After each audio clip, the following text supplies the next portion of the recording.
अच्छा, अभी यहाँ पे जो टेम्परेचर है वो 34 सेंटीग्रेड है। फजर की नमाज के लिए जा रहे हैं।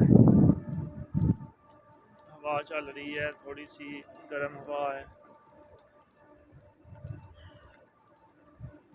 अक्सर टेम्परेचर यहाँ पे 40 से ऊपर होता है, लेकिन अभी फजर के टाइम टेम्परेचर तकरीबन 34 सेंटीग्रेड है।